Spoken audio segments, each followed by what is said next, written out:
இதுதான் பார்த்தீங்கன்னா எங்கள் வீட்டு இன்குபேட்ரு. இன்னும் ஒரு 2 நாளில் ஓடைக்க போகிறோம். இதாக பார்த்துங்க, சிக்ஸ் எல்லாம் பறிச்சிருச்சு ஒரு அளவுக்கு.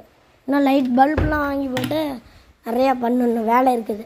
அடுத்ததான் எங்கள் சிக்ஸ் லவ் பேர்ட்ஸ் அழகழகாக தீனி சாப்பிடுது பாருங்கள். அழகாக 5 லவ் பேர்ட்ஸ் இருக்கிறாங்க, 3 2 5 இல்லை. இன்னும் ஒரு 2 நாளில் இவங்களும் முட்டை போட போகிறாங்க.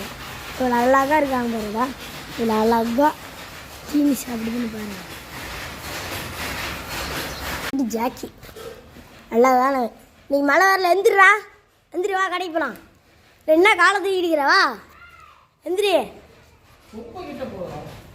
வா, எந்திரி வா, வா கடைக்கு போகலாம், வாடா. கீரி பொட்டை பார்த்துங்க, இவ்வளோ அழகாக நடந்து போகுது. அடுத்து எங்கள் கீரி சாவல்.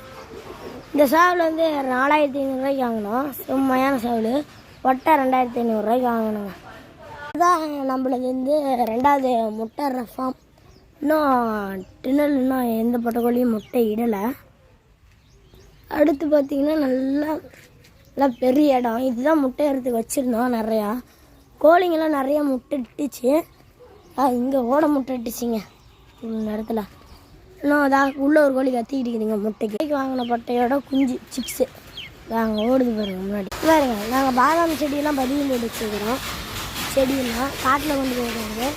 அடுத்து எங்கள் வீட்டு தென்னை மரம் நல்லா ஹைட்டாக இருக்கிறாங்க. நான் வந்து சின்னதாக பார்த்தேன் என் ஃபோட்டோவில் கடைசி வீடியோவில் பாருங்கள். சின்னதாக அந்த மரம் இப்போ ஷேடாகிடுச்சு பாருங்கள். என்னோட மாமரம் ஹைட்டு நல்லா இருக்குது, நல்லா கூந்தலாக இருந்துருக்குது. தோட்டத்தில் பாக்கு மரம் வந்துருக்குது. அடுத்த பொட்டை வந்து முட்டைறதுக்கு வந்துருச்சுங்க. கீரி பொட்டை தான். உள்ளே இருக்கிற பொட்டை வந்து 4000க்கு வாங்கினோம். இது வந்து 2500 வாங்கின பொட்டை. பொட்டை முட்டைறதுக்கு வந்துருச்சுங்க. கீரி சாவல் வெளியே வெயிட் பண்ணுங்க. இன்னும் ஒரு 2 வள்ளூர் பொட்டை இருக்குது, அதை காட்டலான்னு பார்க்குறது சிக்க மாட்டேங்குது. வீடியோ என்னன்னா அவங்களுக்கு